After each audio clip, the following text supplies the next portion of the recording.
Let to feel good. Vanhu kusatenda.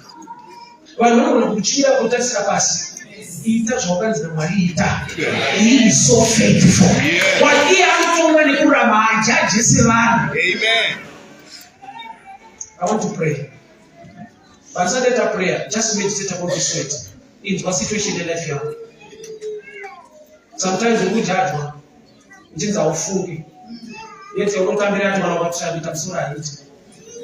But we shall not to be an man. Yet you are struggling to make things work. But they judge you not to know. Who is not our against you? You live beyond your control. Why don't know that marriage has but it's an aja again?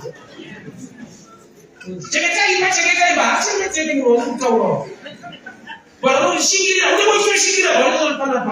it.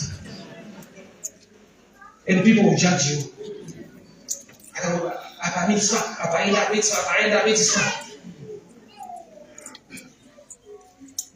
Panning boy with judgment.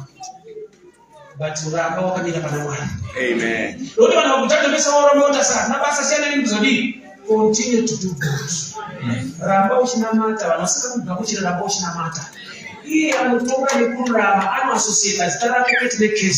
But you become a fruitful land. There is a blessing that will come over your life. So what you might have a fruitful land. Yet you can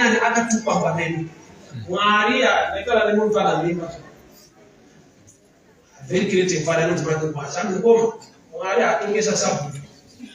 I'm going to Chicago one. I'm why those questions are only judged is beyond your control. I wish you never know the Tika. How many of us Zimba? When you put Zimba without shedding more ways. There is a case upon your life that God must reverse. People are judging you not as women are right, but life here was right.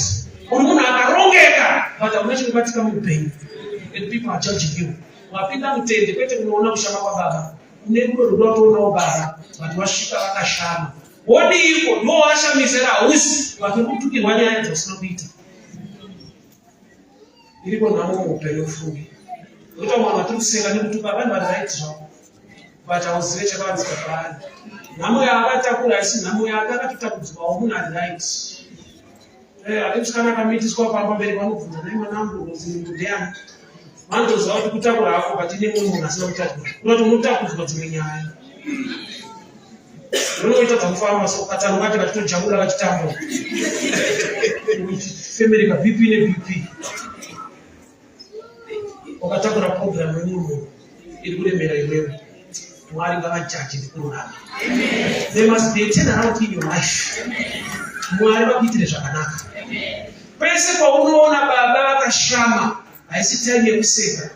Loro ufungeni ni temporary kunzi kudapa kusipermanent. Munana itasoba. Certain situation Maria anutendera kuti itike not as a permanent situation but as a situation to attract blessing to somebody. Bali bekuti munhu osina kubatsira nakozobona kuti zvake zvakuita. Ungadebo kuti kana kuti maina katusiyana naye leta atoconnecta so. Iwe mwe okunyuka. Because the president va from home to kuchikoro waito people wasana sana chiramba. Imagine vanhu vaya wako vakuudza kuti iye hii dita kana kuchamuka. Kuti ambuye mumosi. But the very high tell you why I ask you. Everything I was saying. We are going to have so. But let me see you what.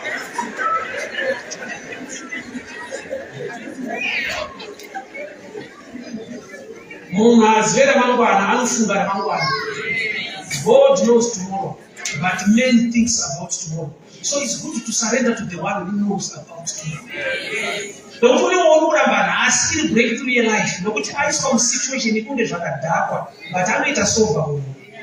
As far as I actually want to and foot. So I want to go to the morning temporal, but the good advantage to come and Nambuzi. Usiku ya kunyuma amaza kudakwa au kwa 5 years. So today I want to ask you to get them that I feel like that's sober. Take advantage of situation in my church nas ushubire kwa hili. Na kuti mwana kuna mtu anoshumira ari 1 zvimukadzi 150. Blessing inokutiza mwana wako opportunity. Why? When pese waona kuna akadhava anoita sober. Every challenge mimba yako iri temporary. Haisi permanent. What's the opportunity for somebody to bless? Yes. Hallelujah. Pese kanisha mwana hapana permanent problem. Iri temporary. Why? Because the law of attraction you bless our life. Law of attraction. Law of attraction kukumbirwa mvura na Jesu. Anozo kuti ndine mvura menyu dawa kukumbira inini. But bari kukumbira i law of attraction. Bona kushanda nayo. Kune zvinhu zvausingatsvage. Zvaunofanirwa kupinda musystem inonzi attracta zvega. Yes. Law of attraction. Makaona chikure. Chikure munhu mukuru chinopfeka manhenga nemadhaka. Chikapfura murokesheni hachiteerwi nevanhu vakuru. Iye munhu mukuru. Chinoteerwa nevana. Sei zvichidaro? Kuzora kwaita madhaga vana vanozopesa zile varunyepo uyu akabesa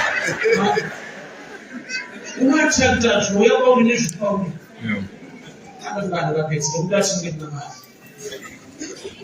rapato wako newangu wakuti mari toka ine kurura kune vakaignora zvawakaita amunoshinobowa chekuti unoitira vanhu zvakanaka in return vanoita zviri negative. Kune vanhu vanoramba chitoko chakadaro mulife yekuti iye anoita vanhu zvakanaka but in return hakuna chakanaka chinouya kwaari. Anoita nemwoyo achireresa aine effort yakanaka pakubatsira vanhu but iye vanhu zvake zvisina kumira mushe they speak against. Kune mweya unoteera vanhu wekukanganwiwa. Pamwe pacho nezita chairo harimenshi uri wakatanga nyaya unongonzwa kuti Jesu akafidha vanhu 5,000 nechingwa chemukomana. Ainzi ane mukomana yakasiyana nazvo vanhu vakati saka vanhu vakamira miro yavo. Mira kone kukura kwayo kwese ikoko. Kana iye hatizivi zita rake. Vanongozikanwa mukomana vaidzisubhita chingwa hadzidzi ana Jona naJemusa. But there are times that we go deeper this way. Why God did not mention the name? Say, that boy isn't a common. That boy is you and me. They say, why? That's the 5 loaves, they were 2. 5 loaves, they were 2. Yeah. The